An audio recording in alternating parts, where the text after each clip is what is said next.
You're watching The Experience, Comic Culture and Sales. Streaming live daily to Facebook, YouTube, Twitch, and Twitter. 2, 1. Hey everyone, this is Beardy Rich. Welcome to the Comic Book Beardies.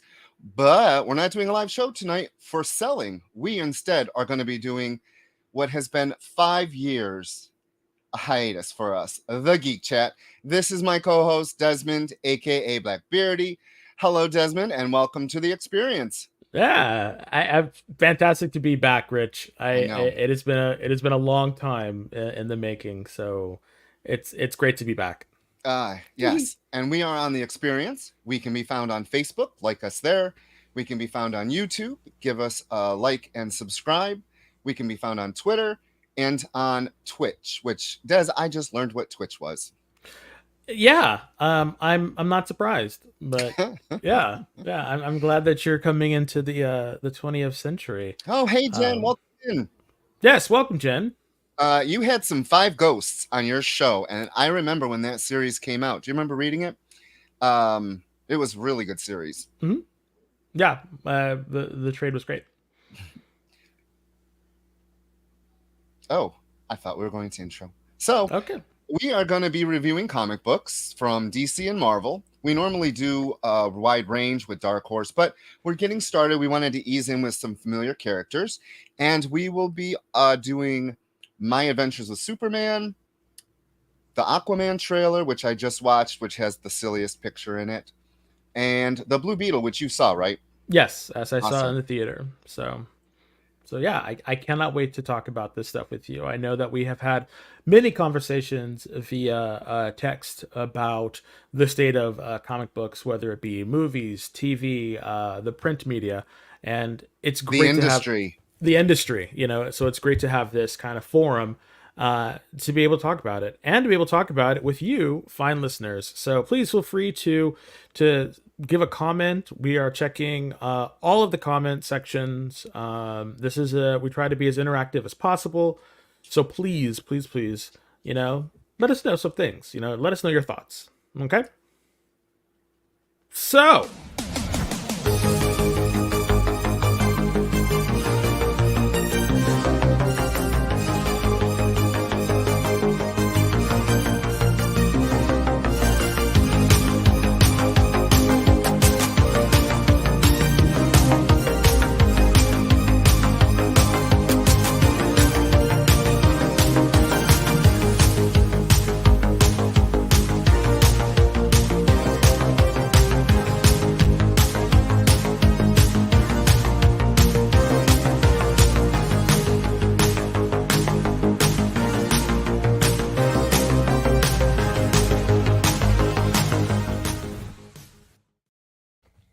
All right, and we are back. We are back. So before we started, I want to give you all just the little quickest history of the Geek Chat, because, like I said, we've been doing this for a long time. First, the Geek Chat started as a collection of like-minded comic book individuals who would get together weekly at Rich and Coog's store, whatever, on the Castro. And that started in roughly 2008, 2009.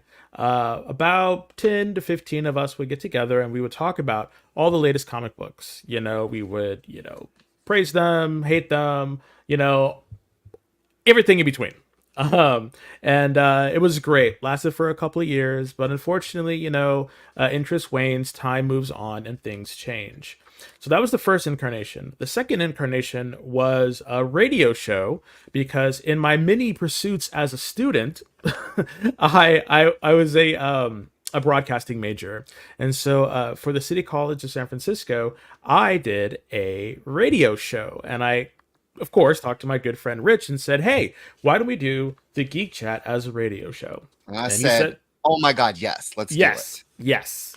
And so every Thursday, it's funny that we're doing this on Thursday, but every Thursday I'd pick him up after work and we'd run down to City College San Francisco and we would record a show. And so we did that, and it was actually pretty fun. And then from there, we didn't want to stop. We were on the train and we wanted to keep it going. So we started a quick little show. We just started a little show. And then we started doing it live on like MixLR or whatever.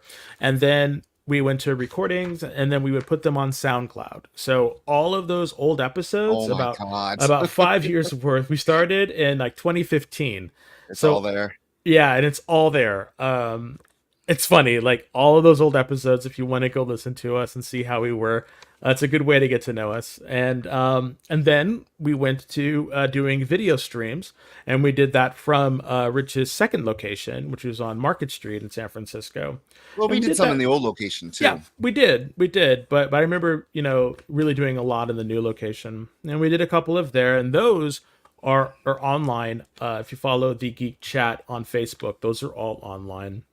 And then we did that until about 2018, and then again, interest wanes, time moves forward. Well, here we are together again, and here we are together again for its third incarnation. We're like Jean Grey.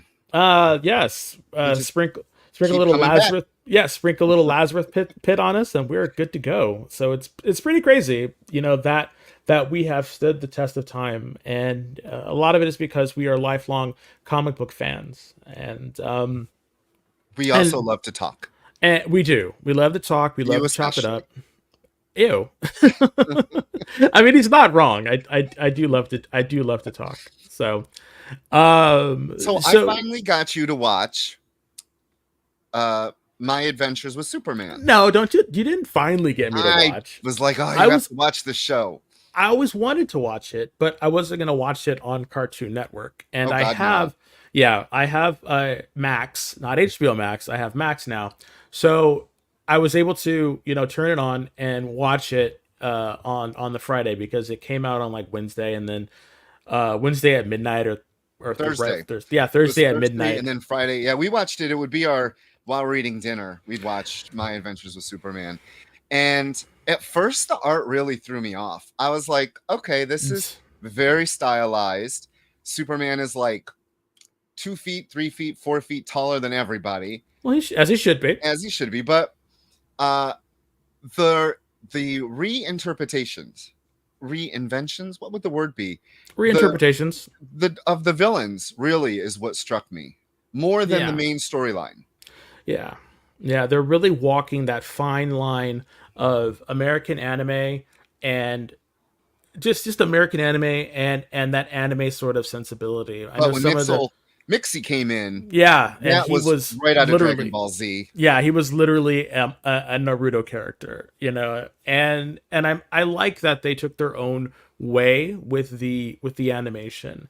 I like that it seems like there's not any other metahumans on the planet that we know of, and everything is kind of derived from Kryptonian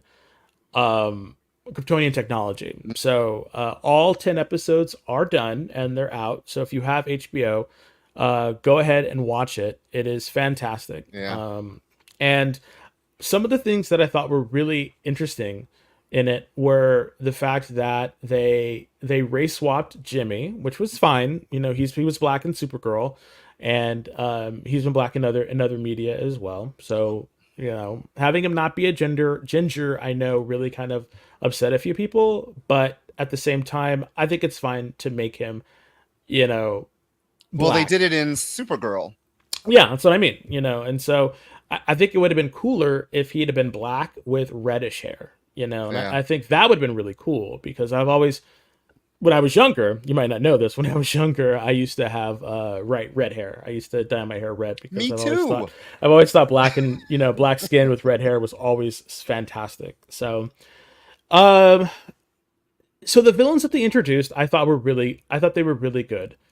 I do think that some of the complaints that people have with it is because they made Superman, or they made Clark, into a magical girl, and by that I mean, oh my god, the Sailor Moon transformation, and the wisps of light and everything, and which only happened like once or twice. Yeah, I don't see it. I do think that is one of those kind of anime flourishes that people use, but I think it's fine because it's definitely not done egregiously, and I think that's the thing that makes it fun for me is it doesn't hide its inspirations, but it doesn't beat you over the head with it either. And I think Right. that's what makes it really good. Coog liked he screamed in the Council of Lois's. Correct. And Fantastic. how each one was almost an Elseworlds. That's what I really like about the show, is that it's not afraid to play with the history and what we all know, but change it up for this universe or this world. Yeah. And but again, the multiverse is a really hot button thing. It's really in the zeitgeist right now, and people love multiversal things. So if you add a multiverse, it just basically, makes your content like infinite, because now you can add anything you want to it. And them catching the orb and seeing all the different versions of Superman that went evil, and I'm like, some of them are kind of naive, because I'm thinking, of course, there's a multiverse. There's got to be a multiverse version of you that's not good, And then Superman really wanting to hold that down and hold that value was really good. I loved the relationship between the Brain and Monsieur Mala. I thought that was fantastic. They did not shy away from it. Nope. Which I thought was great. He called him mon ami, and I love that Brain was super, super crazy. Yeah. He wanted to just we must do this, we must fight, we must hide. I thought that was great. Just overall really, really good. And I thought that the only thing that I thought was kind of weird was Ivo. I thought Ivo was a little too over the top, Why would they just leave? Why did Clark leave the giant remains of the dinosaur thing in Metropolis? Why wouldn't you fly that into the sun or something? Yeah, You're just leaving it. It's in traffic's way. Just little things like that. Yeah, it's silly. I do think that the reveal at the end. I do think that the reveal at the end is kind of. I think it's twofold. Well, you're talking about spoilers. Yeah, spoilers. Brainiac. We will. No, that was Zod. But if you noticed the 3 dots. See, that's the thing. It was Zod. It was Zod using Coluan or Brainiac tech. Right. So I think that Zod will be conquered by Brainiac, and Brainiac will be the big bad for the next season. No, it'll be Zod for the next season, and then 3rd season it'll be Brainiac. We'll see. That's what I believe. We'll see. But was a great show. If you have not watched it, we highly think that you should, because we believe that you would really, really enjoy it. And if you enjoy the little artistic values, at the very end of each episode is Jimmy looking into his camera for all the pictures he's taken over the episode, and you see the various pictures, and they change week to week. Yep. And it's really good. So another show that was going to be on Max, or movie that was going to be on Max but was released in the theater, was Blue Beetle. And I know that Blue Beetle is kind of an old topic right now, but I wanted to bring it up right now because I believe that Blue Beetle was much better than the sum of its parts. And Rich and I are movie buddies. So we like him and my partner and his partner we go to movies together, and we'll geek out on certain things. But he was staunch, like, no, I don't think I want to see this because how good could it be if it was made for Max? I was like, nope. And I don't blame him. I don't blame him. That is a full on, like, I fully saw Shazam. Wait, we didn't see Shazam in the theater, did we? We saw the first one in the theater. We got a free pass. I remember that. Thank the Lord for it being free. Yeah, Oof. no, we Coog and I watched it when it came on Max, because I'm like, no, I'm not going to see that either. The second one, it was bad. But I thought that Blue Beetle actually did not deserve to be a flop. And here's why. DC is putting out 4 movies this year? I think it's great that they're doing that. They're probably not going to be as good as Blue Beetle, but I don't know. The last one being Aquaman, I think that is, if you ask me, that is in line to be a really good movie. But back to Blue Beetle real quick. I think back to Beetle. Back to Blue Beetle. Blue Beetle, I think, was robbed because of The Flash. I think the Flash killed any momentum that DC had, any momentum DC had going into um, their movies. And I think it was only coupled by the fact that James Gunn came in and was like, nothing matters. Nothing. So the way to kill your whole brand in every movie is to say none of this matters. Yep. I know many people that did not go see any of them because it doesn't matter. It's a waste of money in their head. Exactly. And that was the thing that really did this movie dirty, with those two things specifically. I thought the movie had so much heart. It had the effects were solid, and all the acting was good. And I mean, it's funny because a lot of the beats that were happening in the movie reminded me of Black Panther. Really? Yeah, with the whole thing around family. The only difference was the economic standing of the two families. Instead of being, a Wakandan royalty, and trained from birth, Blue Beetle came from a lower, class background, but the same family dynamic was still there. And I think that's what made it good. I actually enjoyed George Lopez's performance because he actually acted. George Lopez can sometimes play the same character in everything that he plays. Right. But in this one, he actually acted. Great movie. The villain, cookie cutter, the overall story was the same as Black Panthers. If you really ask me, like it pretty much had a lot of the same thing around taking over the world and creating everything. I thought the inclusion of OMAC was really good. I thought it was a good movie. We'll watch it. We're gonna watch it when it comes on Max. Yeah.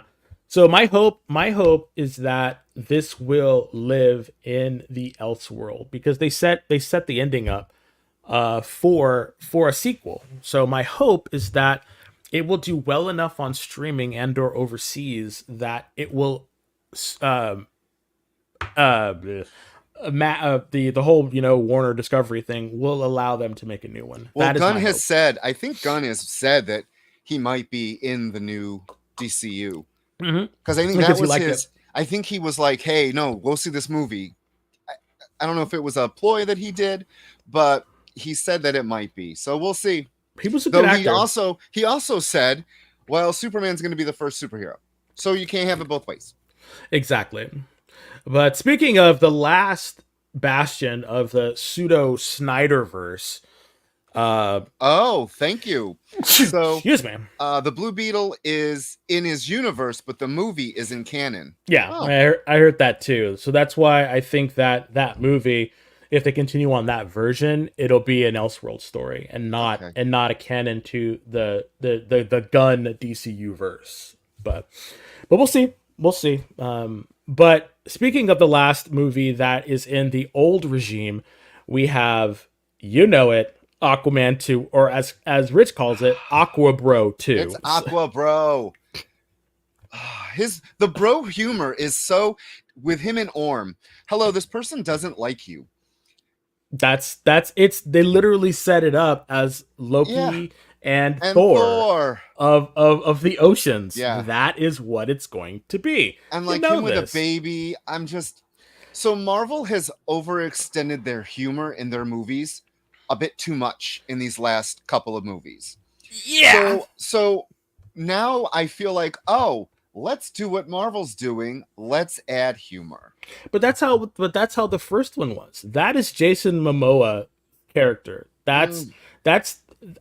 If you're going to criticize, he doesn't play a very wide range. Well, exactly. He doesn't play a character. His character is that one character. That's who he plays. Yeah. And that's people like that about him. He plays that bro guy, who you can have a drink with and have fun with, and it's like, hey, that's his character. Yeah.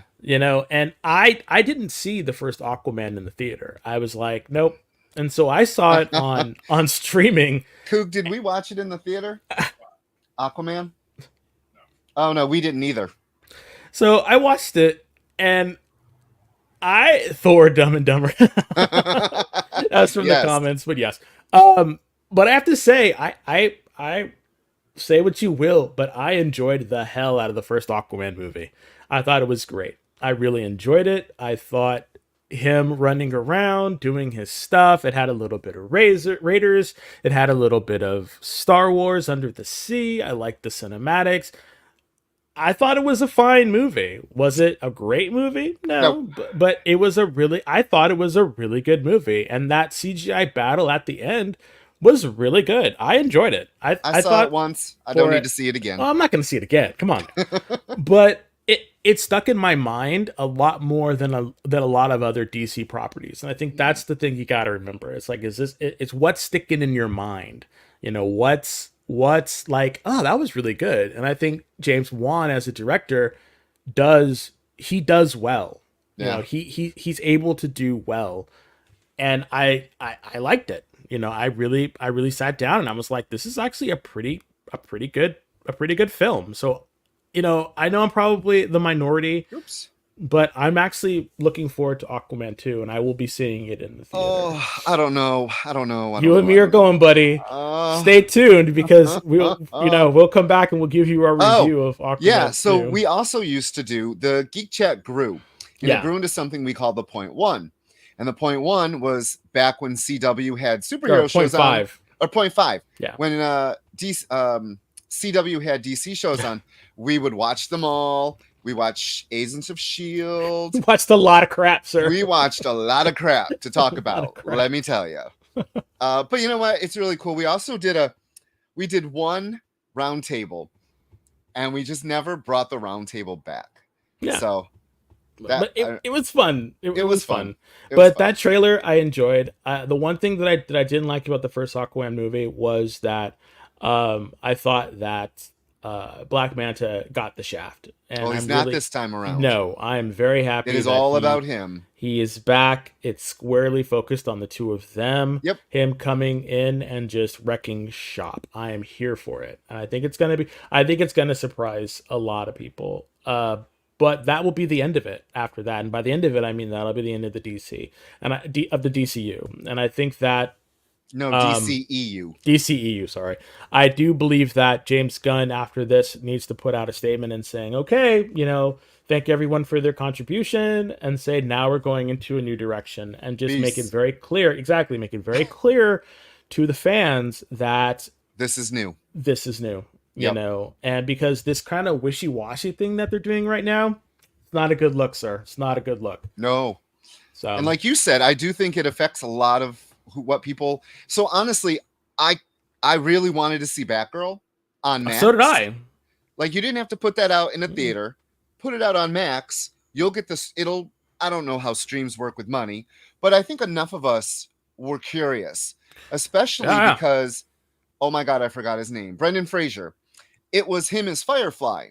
And then he went on to do The Whale and won an Oscar. An Oscar. So I just feel like you had an Oscar winner in this. Hey, Kenneth, welcome in. Yes, welcome, Kenneth. You had an Oscar winner. You could have just put, I don't know. There was a... Well, they all got paid for it, so... That's the good thing. But none of those people, all the set designers, costumers, none of them can put that on their resume. Which is annoying. And that's the thing. Like, my hope is, because... studios lie and they say like, oh, we don't have a cut for that. We don't have that, blah, blah, blah. And they showed their hand, especially DC, when they did this whole Snyder Cut thing. And they gave him money to redo his vision. Oh my God, the 19-hour movie. And I'm like, you gave this man that money to do that, yet you can't release like a $90 million movie. Like, give me a break. So my thought was slap an Elseworlds label on it and put it out there. Put it out there, yeah. Definitely. Put it out there on Max. Recoup some of your cash and get it done. I thought that movie would have been a really good. I do too. But for me, after they pulled that shenanigans, I was like, nope. But the thing that really killed me is my hope for Michael Keaton actually taking up a pseudo Nick Fury role and actually training Batgirl, and then you could go into the future and you can have Batman Beyond. There's the studio is just so ripe, with really good, content that they can make if they just get their heads out of their butts and do it. So Yeah. so while people, while James Gunn has his detractors, I think James Gunn is a creative before anything else. And because he's a creator before anything else, that's why Zaslav's there to really kind of focus on the money and stuff like that. And I really hope that he doesn't blink during Superman. Because I really hope that he can get it.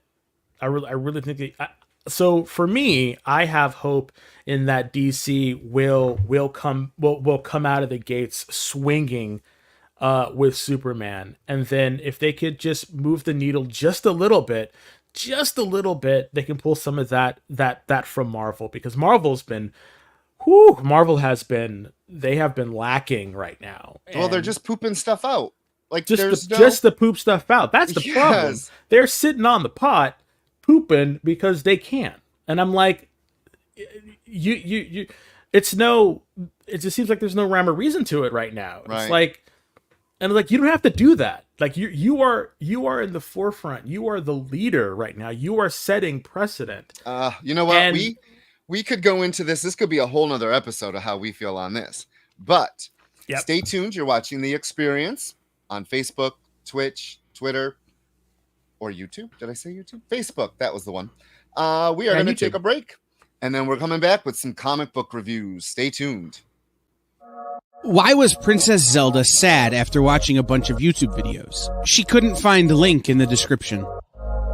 We'll stop if you subscribe to our YouTube channel. It's super easy. Click subscribe and click the bell when you do. And thanks for supporting the EXP.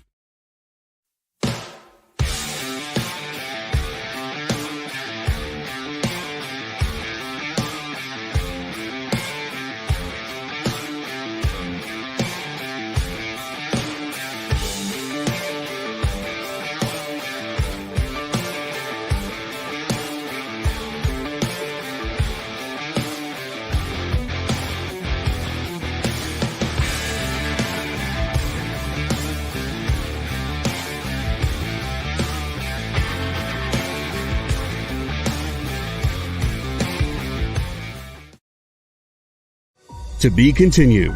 3 little words that hold the secret to the next great story. 3 words that will thrill you, confound you, give life to new possibilities. Every variation of To Be Continued is a promise of adventure, a promise of excitement, a promise of unseen wonders and unexplored worlds. A promise that every issue you read makes you a part of a never-ending journey.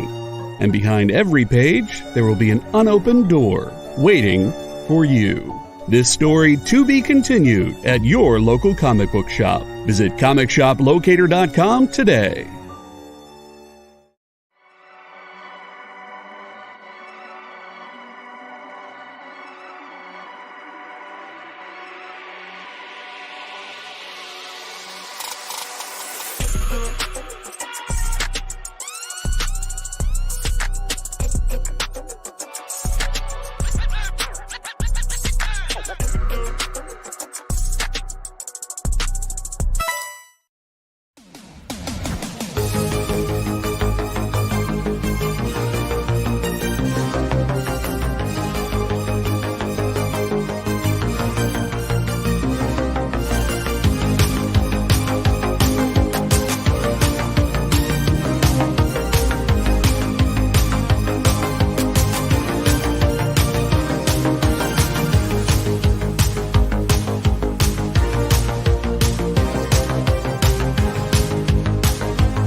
Hey everyone, welcome back. You are watching the Comic Book Beardies, which is actually the Geek Chat tonight. And we are here with the Geek Chat co-host Desmond, aka Blackbeardy. Hi. You are watching us on The Experience, and be sure to give us a like and a subscribe wherever you are watching. And then go to the Geek Chat on Facebook, give us a like and follow, and the Comic Book Beardies as well. Yeah. So that first part, really good conversation about TVs and movies and comic books. But now let's talk about comics. And the first comics we're going to talk about are a couple of new number ones that came out. And the first number one we're going to talk about is, oh my God, what's that? It's Avengers. The Avengers Inc. The Avengers Inc. If we can, yeah. So first, let's get this out of the way. The writer was Al Ewing. The artist is Leonard Kirk. The color artist was Alex Sinclair, and the letter was VC's Corey Pettit. And then there's a ton of covers. Yeah, I got the Cheeks variant cover because I like Sean Galloway. Yes, fantastic, amazing artist. The last 2 years, Des has went to Comic-Con. He has got me his sketchbooks and an autograph, and I'm really hoping that we can maybe interview him. Yes, that would be great. Fantastic. So, what did you think? I want you to start because okay. So first, let's talk about the writer, Al Ewing. He wrote the Ant-Man miniseries, which went through the different Ant-Mans, and then he wrote the Wasp, which I'm sitting with my 4 issues all ready to go to read. I should have read them before I read this. I did not know that this was going to connect to everything he's been writing. I had no idea either. Yeah, none. And I love Leonard Kirk. Love his art. He was doing the Sabretooth miniseries that came out with the Exiles. I've always loved his art. It's solid. He knows the form, and the pages with Quicksand was great. He understands how to set a page up. And so good to see those D-list characters. D-list characters. Really Anaconda. I love Anaconda. Griffin. I love Griffin. So I enjoyed the story. The end, I know, is what kind of ticked you off. So we talked about spoilers here. So let's just put that out, now. So talk about spoilers. The Wasp is asked to come to a penitentiary that is holding supervillains because 5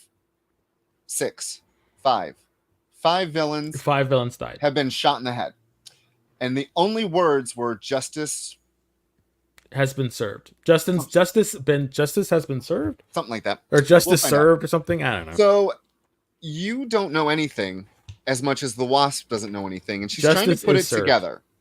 Justice is served. Yes, one of the main people is the Whirlwind. And if you remember or have been reading comics as long as we have, the Whirlwind had a thing for killing Janet Van Dyne. Like, kill. Yeah. And she is there because he is dead. Like, they keep questioning her too. Like, why are you so invested in this? And her monologue really is the background dialogue for the majority of the book. And you get a good look into her. Again, I did not read that miniseries, and I really need to read it so I know what's going on in this book. Because at the end, you learn it was Eric O'Grady, who was, what is his name now? Black Ant? Yes, the Black Ant. And a version of, you can say it, Hank Pym. And I told, right when I finished reading it, I texted Rich and I said, they stay hating on this man. They did him dirty again. They stay doing him dirty. It's like he is the proverbial just kick me character. Yeah. Leave poor Hank Pym alone. Hasn't this man served his time yet? No. Jeez Louise. If he's not bonded with Ultron. So I want to tell you, it's really funny. What's the guy that plays him in the movie?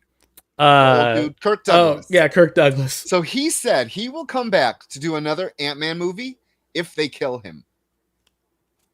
Well, there you go. I mean, even Kirk Douglas don't want to play him no more. So that's terrible. So for me, this whole issue, I was like, okay, it's a detective thing. Okay. See, I felt like I was coming in the middle of something. You were. And now when you say that, it makes a lot more sense because I was like, am I missing something? And then Michael Douglas. Oh my God, Kirk Douglas. Thank you. Oh, Kirk Douglas. Sorry, Michael Douglas. Because Kirk Douglas is dead. So, well, there you go. Thank you. But again, For me, I probably will not be reading it. I don't like this kind of murder mystery because it doesn't seem and then like Whirlwind gets possessed by one of Vision's alter ego, Yes, Vic Shade. Yep. And I'm like, again, he's going way back into the Wayback Machine and pulling forward stuff that alias hasn't been used in quite a while. So I literally had to look it up to see what was going on. And I'm thinking, okay, I get what it is. It's really trying to pull in that sort of longtime fan or give a fan that's been reading the Avengers something to kind of like latch onto and get really kind of personal with. And that's fine. But personal with no costumes. So exactly, I think that might no be a costumes turn off either to some people as well, in that she's not in her costume. There will be no costumes in this book that I'm aware of. No. And it just screamed to me Disney Plus show. Ooh. Seriously, because if you put in if you take down the fantastic stuff and you boil it down to like a murder mystery or something like that, it's easier to translate over to television. Like they tried to do with Secret Invasion. Yeah. So Avengers Inc. #1. I'm giving it a yay. I will read it, and I'm giving it a nay. Yeah. I will not be reading it. All right. Next one is something that I was very interested in, and that was Birds of Prey, #1.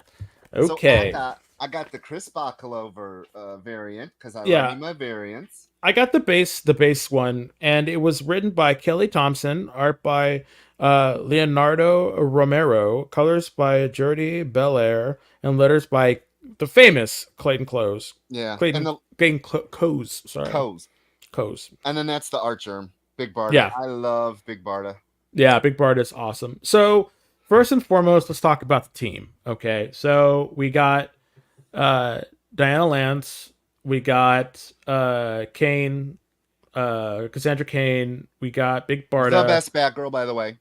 She is the best Batgirl. If you have not read the early 2000s version with Damon Scott, his art, fantastic. That first run, solid stuff. Yeah. You got fan favorite and overexposed, Harley Quinn, and you got Zealot, which I thought was really kind of cool because I was not expecting to see her in the main DC universe. I know that Wildstorm and DC are the same now, or one cohesive universe, but it's interesting seeing them, and the fact that they continued the love affair between her and Grifter. I thought that was really kind of interesting that they were able to still put that front and center. I thought that was really good. But yeah, it literally is just it's a building the team issue. Yep. It really felt like this was a getting to know you and getting to know what's going on.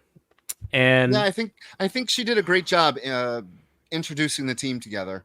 I thought that she got their voices down. I love that Barda started calling Batgirl Little Bat. I thought, I loved their interaction. Was one of the best written in a long time. Yeah, very good. And I loved the romantic dialogue between all of the romantic people, like Grifter and Zealot, between Dinah and Ollie. Oh my. I know, huh? I thought they were really good. So the whole thing is he's trying to build a team in order to save Sin, who is her little sister.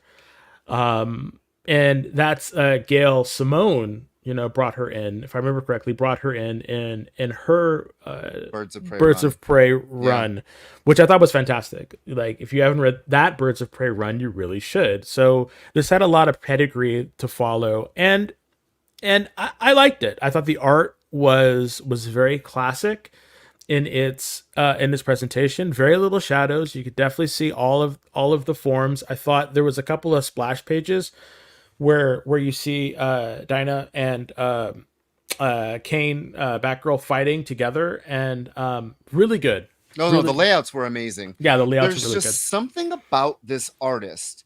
Like you said, it's a very classic style. You think it's kind of flat, maybe? I don't know. Just looking at it, there's just something about it that maybe it is flat. Maybe it's reminding me of the old 70s, like Justice League. Maybe. Um, I'm seeing a little bit of Sam Nee in it, but not as dark. right, right. So, The but Barda pages for me, I love me my big Barda, and I'm happy she's on the team. I get it, Harley, whatever, but I'm not. I was really kind of like, do we need Harley in this book? I was really kind of like, wasn't she in Suicide Squad for a long time? She's really becoming the Wolverine of DC, right. as if anyone could usurp Batman Well, as the he's Wolverine still of getting, DC. yeah, But I liked it. I love that they were giving Barda some shine. Or I don't know. For me, this was a yay. I thought the whole crux of the whole situation is they have to go and save Sin from Themyscira. So I'm like, okay, that's a But- very, huh? no, go ahead. No, I'm saying that's a very interesting kind of like hook, because Right. there needs to be a hook. And the hook is like all these women are going to Themyscira to break Sin out. So I'm kind of wondering, what did she do, in Themyscira? Because the last time I had seen her, she was with Shiva. Right. So, and I loved the Dinah's list that she had of all the people that she could call. And they're all, yeah. And I'm thinking, okay, why can't she call Barbara? So there's little Well, things no, like they're not that. supposed to talk to Barbara. That's the whole thing. Like, why can't they talk? Right. So little things like that, I think, really kind of spiced it up for me, and I really liked the team. I thought it was next week. Next week, okay. Yeah. So I got to read the advanced copy. Why are you Woman. rubbing it in? Why are you rubbing it in? So here's the funny thing. I don't know how Birds of Prey, which is set now, is going to work with the new establishment for Wonder Woman, which you need to pick up. It is maybe they won't to look at. I don't know. That's all I'm gonna say. I've seen some of the pages, and it looks like it's going to be a really strong comic. So it is. It's really good. I really hope that we're able to review it. So for Birds of Prey, was that a yay or a nay for you? I will read the number 2. Yeah, me too. And so the next one we're going to talk about, which is a fantastic lead-in to which one is that? I have a thing for Artgerm. I love Artgerm. I never saw that cover. Yeah. What's her name? White Rabbit? I thought Marvel had White Rabbit. So did I, because she pops up, the other White Rabbit pops up in a Spider-Man issue. Right. So it was Amazing Spider-Man annual number 1, which kind of finishes up the Hallows Eve. Wait. We got to talk about Batman and Robin. Oh, I thought that was the cover for the one where she pops up. Oh, see, Batman and Robin. Sorry, Batman and Robin. Okay. Sorry, here's Batman and Robin. You got the boring main cover. I like this cover with the wraparound ending. This is a nice cover. What are you talking about? All right, so Batman and Robin number 1 from DC Comics. Joshua Williamson, Golden Boy, amazing writer. Golden Boy of DC right now. White Rabbit was Jefferson's starship. Yes. The art with color is, I'm going to screw this up, Simone DeMeo. That's maybe? Perfect. Yeah. Okay. And the letter was Steve Wands. So first, gorgeous. The book is the splash pages, the layouts. You did not like it? I don't want to say that I didn't like it. I don't want to say I didn't like it.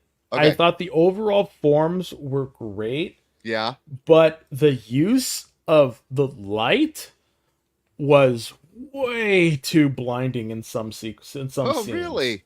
It really took me out of it in some of the scenes. Like this? Yeah, exactly. That one right there. And then there's a couple when they're in the daylight, like this one right here. And I'm just like, they used the white white around the panels. But is that what bugged you? No. It was just it was like it had this. Everything was so bright in some of the pages that it kind of made it blurry in my eyes. I don't know. But I guess that was probably the artist trying to say like this is a new day, it's a new setting, it's a new they're in a brownstone, the Wayne Manor is gone. You know, if you want to learn what's going on with that, you got to watch Batman versus Batman versus Catwoman. You know, Read, not watch. Sorry, you got to read. I want to say watch, but you got to read that. So you can see that it's different. The one thing that I really see, the art was fine for me in some of it, but sometimes it was just a little bit. It seemed like it was just overly washed with brightness. Like everyone's face was in shadow because of how bright everything was behind them. I get it. You know, other than that, I thought it was a great issue. I really like this Batman. I like this Batman. I like Batman who wants to be a father. I like Right. Batman I like a caring Batman. This moody, self-destructive, I'm an asshole Batman. Like I'm so done with that version of him. Yeah. You know, this one was better, and what's hilarious was when I was when I was reading it, and he was like complimenting, you know, Damian. I thought, is that Dick Grayson again? Is this Dick Grayson's Robin and Batman? No, it's really Bruce Wayne. And I'm thinking that's going to be, and this is wrong to say, you should never compare. Well, I mean, that's what we're here for. But I really, really, really liked Dick as Batman. I thought his relationship with Damian was great. The father-son, older brother, younger brother, that it was Morrison, wasn't it, that wrote that? Yes, it was Grant Morrison that wrote that, and I thought that was a fantastic version of Batman and Robin. Morrison's Batman and Robin were great. I thought Grant Morrison was great. It's going to be interesting to see how Williamson presents this, being that it is Bruce this time. But that's the thing that I like about it, is because even though Robin is like accepting, you know, his father's role as Batman, which I think is fantastic, he's still that little crap, you know, that little jerk whose eyes on the prize. And just to have Batman say, "No, I want you to go to school," and have God, I was like, "What the hell? Who is this?" You know?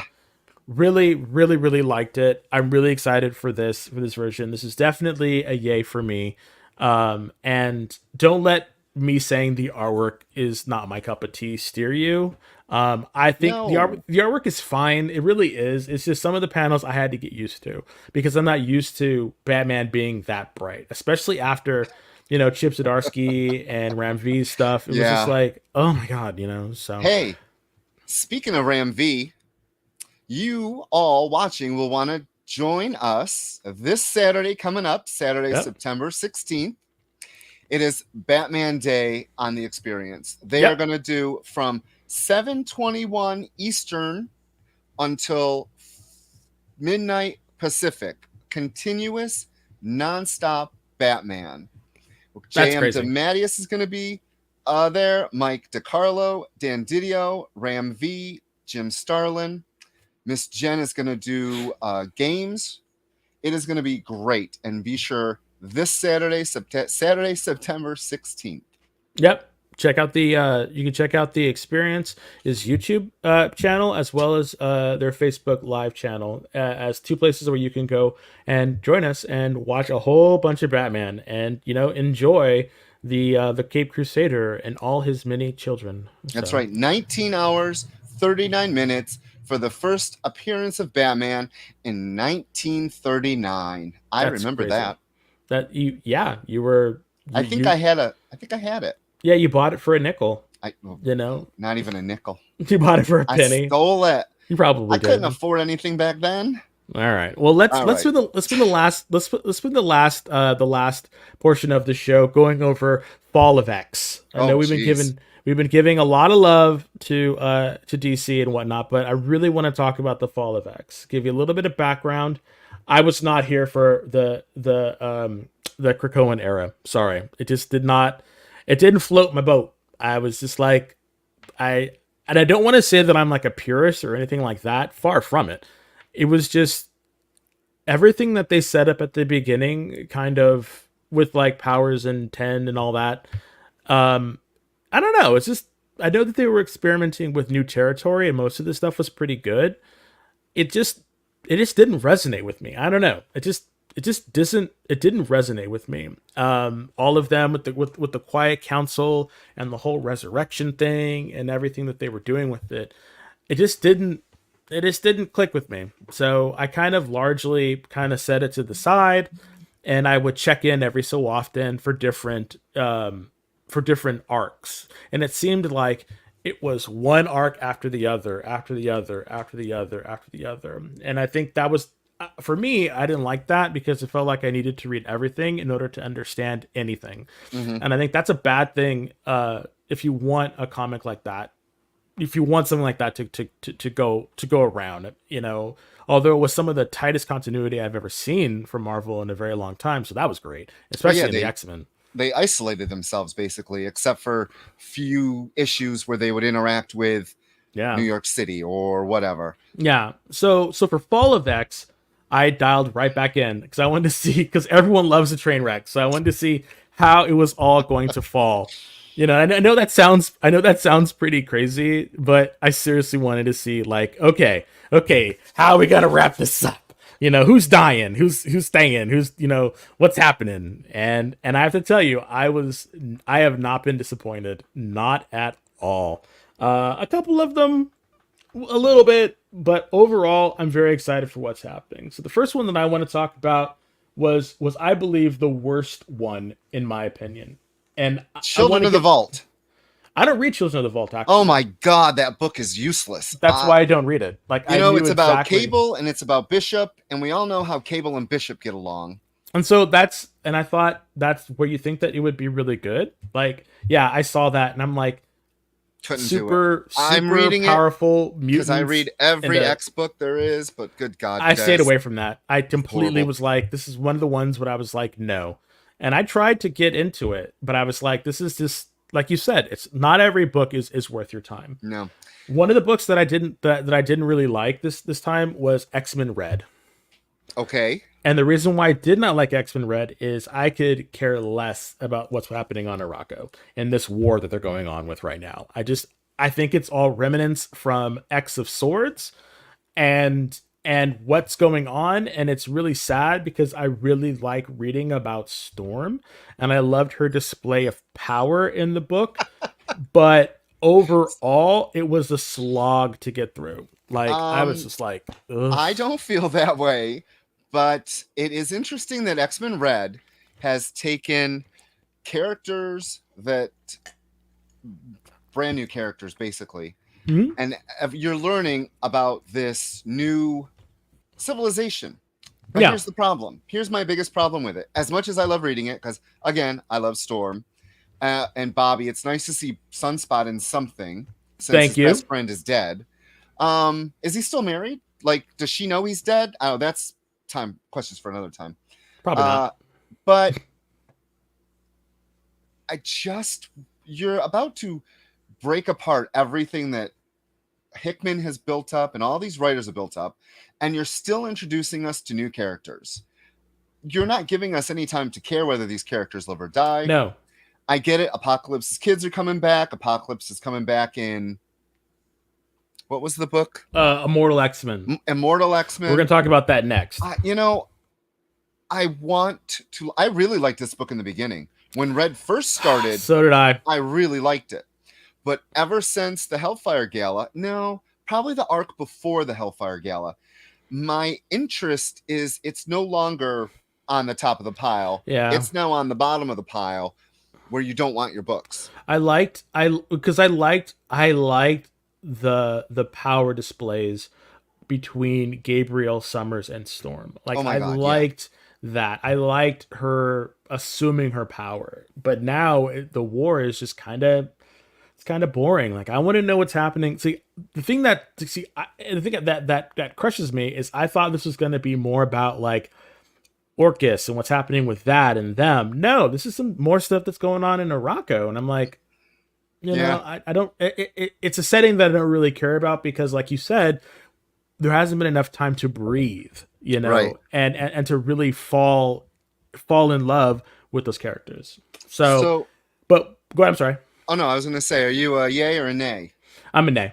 You're dropping out? Yeah, I'm tapping out on this one. I wish But the I one that could, I but will can't. stick was that. I said I wish I could, but I can't. The one that I'm sticking with though is Immortal X-Men. Oh, I was going to say X-Force. No, the reason I want to say Immortal X-Men is because if you notice, this is where Charles Xavier made them all go, or wherever they walk through. I think they are in the area where the other part of Krakoa was, Iraq, that other part is. I think that's where they're at. And that's why Apocalypse is there. Because they're in the area where the Iraqonians were tested every single time. Right. I think that's where they're at. And I really liked this because I liked this book because it showed Exodus as this sort of leader, and it showed them working together in tandem with Hope Summers. I do not know what's her name? Madam Mother Righteous. Mother Righteous. She is a villain. Yeah, Did you read The Date with Sinister? Yeah. Or with not Sinister, Status. Dr. Status? Yeah. Status, whatever. Yeah, they are like I want to know what she's doing, you know. See, that was something that made me want to look at this book to be like, what is she doing? What's going to come of this? I know she's going to flip somewhere because she's a Sinister, you know. But what's going to happen, you know? And what are her powers? Are they magical or are they not? Hope couldn't get a read on her. I like seeing Exodus being pushed to his limits and showing how powerful he is by literally pulling the water out of the air so people could drink stuff. Like stuff like this was really cool. One thing I did not like is the swarms of Wolverines.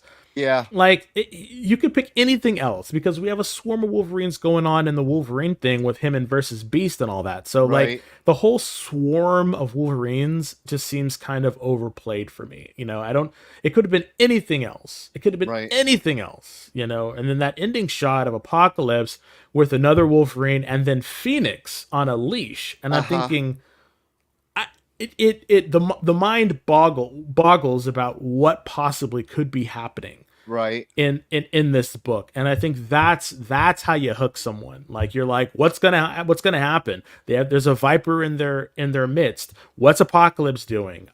You know, what was your thoughts on it? Did you enjoy it? I did. I liked it. I love Paco Medina. Yes, fantastic art. I love his art. And then the Professor X being all like crazy. Is he a telekinetic? So what's going on with that? What? So Celine's back. Who mauled all those soldiers?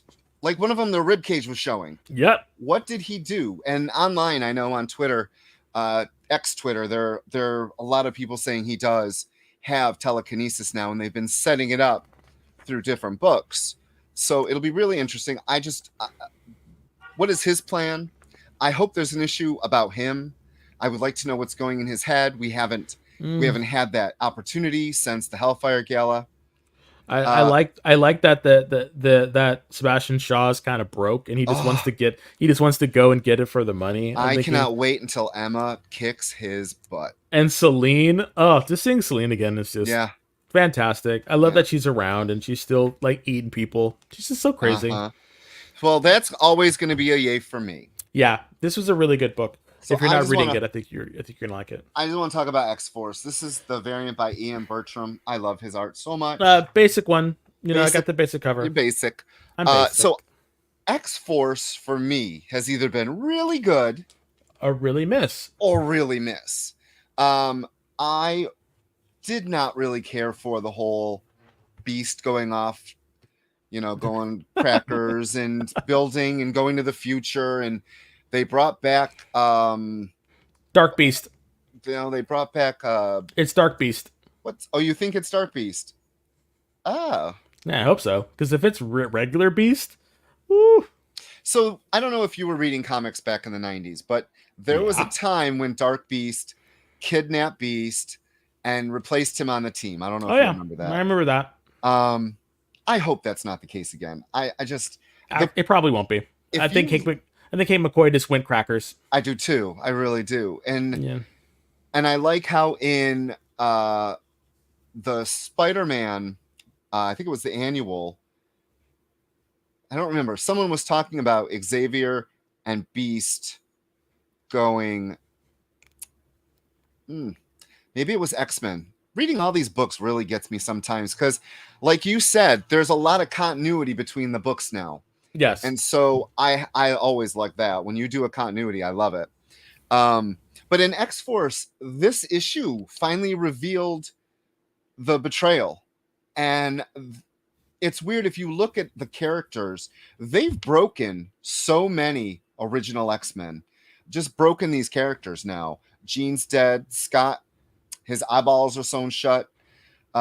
Kitty is now murdering, which is, people don't like that. I do. I think she trained with Ogun. Ogun, you're right. In her DNA, she's in her berserker Kitty mode, basically. Yeah. And her people are dead. So over in X-Men 26, when she goes to Orcus space station we'll be talking about that one next. Yeah. Oh my God. Like that, the way that they're all going together. So brings me back to X-Force. Sage and Domino are now looking for their missing friends. And Domino has discovered Colossus's secret. So where does that leave us? That leaves us with finally a story arc I want to read. They stay doing Colossus dirty too in these comics. He can't catch a break. Nope. My boy can't catch a break. For Magneto, he betrayed the team to stay with the Broken. It was after Xavier mind wiped or mind drained Magneto. Colossus stayed behind with the rest of the Alkalites to care for him.